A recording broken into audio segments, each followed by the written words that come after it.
जब हम इंडस्ट्रीज की बात कर रहे थे तो इंडस्ट्री में हमने फोकस किया उन तमाम ऑर्गेनाइजेशंस पे विच आर अवेलेबल और which are operating in our industry.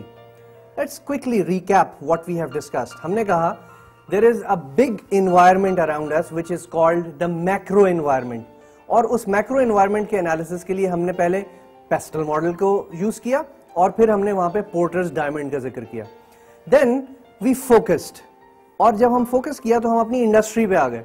जब हम अपनी इंडस्ट्री में आए तो हमने वहां पे बात की कि कन्वर्जेंस के ट्रेंड्स क्या हैं, और साथ में हमने देखा कि पोर्टर्स 5 फोर्सेस मॉडल वहां पे हमें बता रही हैं अबाउट आवर इंडस्ट्री. अब हम अपना फोकस और नैरो करेंगे. अब हम आ जाएंगे अपनी एग्जैक्ट एनवायरनमेंट पे, वेयर इमीडिएट एनवायरनमेंट जिसको हम कहते हैं कि हमारे कॉम्पिटिटर्स कौन है, हमारे इर्द गिर्द कस्टमर्स कौन से हैं, और हमें किन एग्जैक्ट टारगेट्स या किन एग्जैक्ट कॉम्पिटिटर्स या किन एग्जैक्ट राइवल्स के साथ ऑपरेट करना है. इन द रिसेंट टाइम्स एक नई टर्म इंडस्ट्रीज ने यूज करनी शुरू की है. This is called collaboration.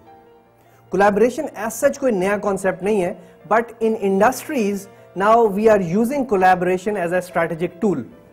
For example, if we can sign up with my customer for the next 5 years, what am I doing?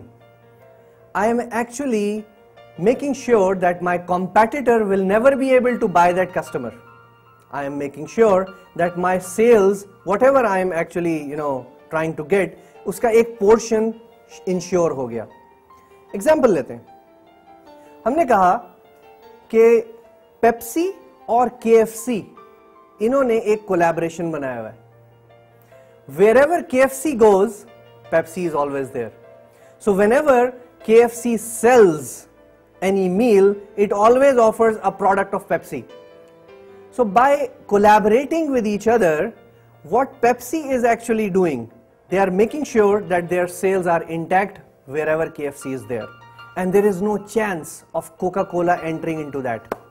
They might be offering a smart price to KFC. Obviously KFC ने ऐसे ही नहीं उनसे product खरीद ली होगी, लेकिन इस collaboration से सोचिए पेप्सी को एडवांटेज क्या मिल रहा है.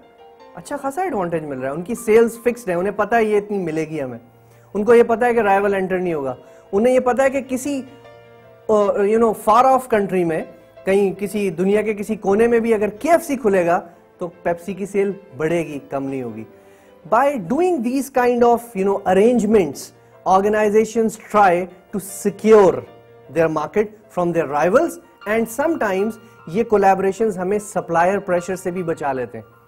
For example, अब जब KFC ने पेप्सी के साथ एक अरेंजमेंट कर लिया और उनका एक लॉन्ग टर्म एग्रीमेंट साइन हो गया, तो इसका एडवांटेज क्या होगा?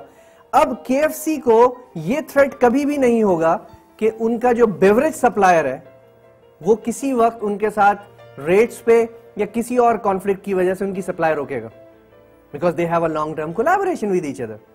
So with the help of collaborations, organizations are actually making sure that their actual interests are protected. This is one of the things that we need to see when we are evaluating our immediate environment, कि क्या हमारे इर्द गिर्द organizations कोई collaboration sign कर रहे हैं. अगर कर रहे हैं तो हम उसका कैसे एडवांटेज ले सकते हैं और हम इस सिलसिले में क्या कर सकते हैं. जब हम अपनी इमीडिएट एनवायरनमेंट की बात करते हैं तो इसके अंदर हमारे कस्टमर्स और हमारे सप्लायर्स और साथ साथ हमारे कॉम्पिटिटर्स सब आ जाते हैं. अगर मैं आपसे पूछूं कि पाकिस्तान में आपने एक सोप देखा होगा, या अब हम एक डिटर्जेंट पे चलते हैं. हमने कहा जनाब सर्फ एक्सेल एक डिटर्जेंट है, तो डिटर्जेंट इंडस्ट्री में और भी बहुत सारी कंपनीज हैं जो मुख्तलिफ रंगो नस्ल के डिटर्जेंट्स बना रहे हैं. कुछ महंगे हैं, कुछ सस्ते हैं, कुछ अच्छे हैं, कुछ सो ऑन सो फोर्थ. क्या सर्फ एक्सेल उन तमाम डिटर्जेंट से कंपीट कर रहा है, या सर्फ एक्सेल सिर्फ एरियल से कंपीट कर रहा है? It's $1 million question. Why? Because अगर आप इंडस्ट्री को देखें तो एक इंडस्ट्री में बहुत सारे प्लेयर्स हैं. चलिए वापस ऑटोमोबाइल इंडस्ट्री पे चलते हैं. आप देखें, there are organizations like Mercedes, there are organizations like BMW. How can we forget Toyota? There is Honda, there is Suzuki. Now the question is Suzuki competing with Honda or Toyota? Although they are in the same industry, but they're not really competitors. Why? because basically they fall in different strategic groups. यहां पे एक term आई हमारे पास नई, क्या? Strategic groups. Strategic groups क्या है कि एक इंडस्ट्री के अंदर रहते हुए जब बहुत सारी कंपनीज एक ही चीज, एक जैसी चीज बना रहे हो, तो जरूरी नहीं है कि वो सब एक जैसी चीज बना रहे हो. उनमें क्वालिटी, प्राइस का डिफरेंस जरूर मौजूद होता है. एंड बेस्ड ऑन दैट हम कहते हैं कि जनाब there are strategic groups which prevail in any industry. ये बात हमारे लिए समझनी क्यों जरूरी है? बिकॉज जब हमें अपने स्ट्रैटेजिक ग्रुप का पता चल जाता है तो सुजुकी को अंदाजा हो जाएगा कि हम सुजुकी किसके साथ कंपीट कर रहा है. होंडा को अंदाजा हो जाएगा कि वो किसके साथ कंपीट कर रहा है. सर्फ एक्सेल को पता चल जाएगा कि उसका एक्चुअल कॉम्पिटिटर क्या गायसोप है या एक्सप्रेस है या वो सनलाइट है.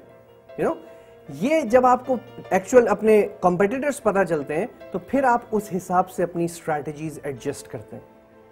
सो whenever we talk about this term strategic group, we are actually talking about a group of companies within an industry who are actually following similar strategies and who are actual rivals with each other.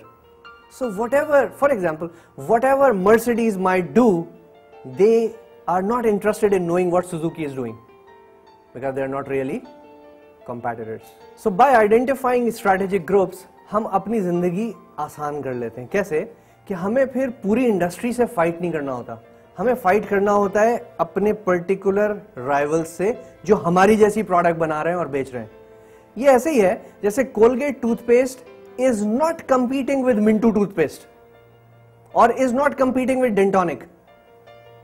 Benefit ये है कि Colgate will not follow those strategies और will not try to see what these small or these low price players will be doing.